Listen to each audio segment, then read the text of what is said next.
Good morning, Hank. It's Tuesday. I want to talk today about the refugee crisis going on around the world, but let's begin with an old saying often attributed to that great expert in the field of human evil, Joseph Stalin. When one man dies, that's a tragedy. When thousands die, that's a statistic. Large numbers can feel cold and distant and even kind of comforting because they don't feel like people. And I think that's one of the reasons much of the world was able to ignore the years-old Syrian refugee crisis until recently. To talk about the refugee crisis, we need statistics, but let us not forget what is precious. So for the past 4.5 years, there has been a horrific civil war in Syria, which began with the hope of the 2011 Arab Spring protests. Several dictatorships were toppled during the Arab Spring, although some have since ended up with new dictators. But in Syria, long-reigning dictator Bashar al-Assad has refused to relinquish power and instead has battled the rebellion with astonishing violence, including torturing children and gassing his own people with chemical weapons. So back in 2011, Syria had a population of 22.4 million people. Here's what it looks like today.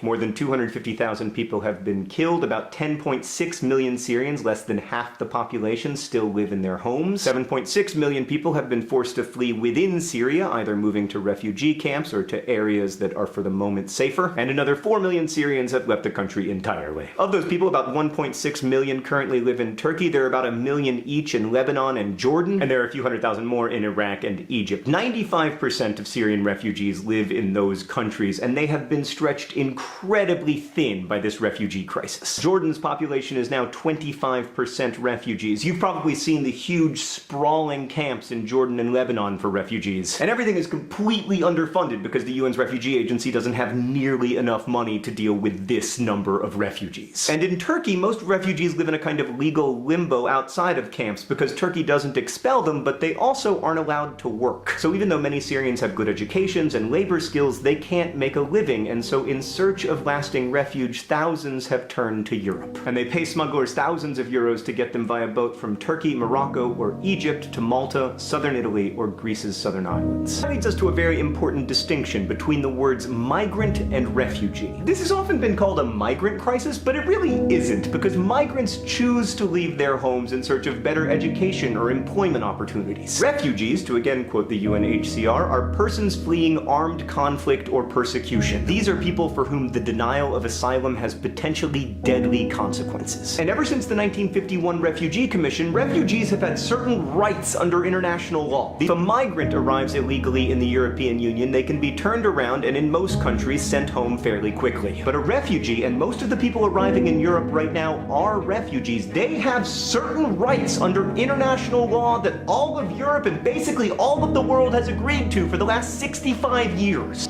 صح؟ هلا خلينا نوثق تاريخنا بكره إذا الله كتب لنا عمل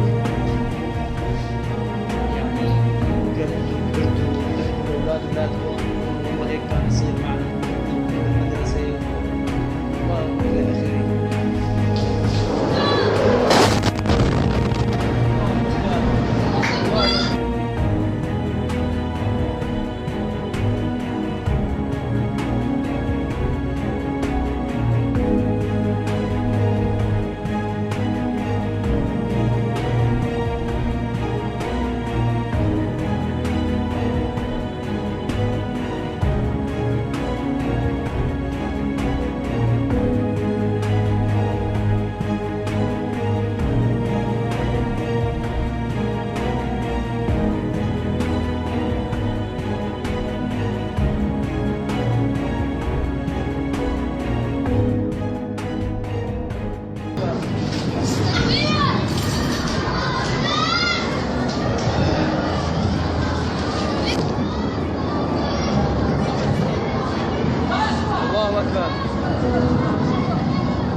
Imagine you're 16 and you're always afraid to be dead at any minute.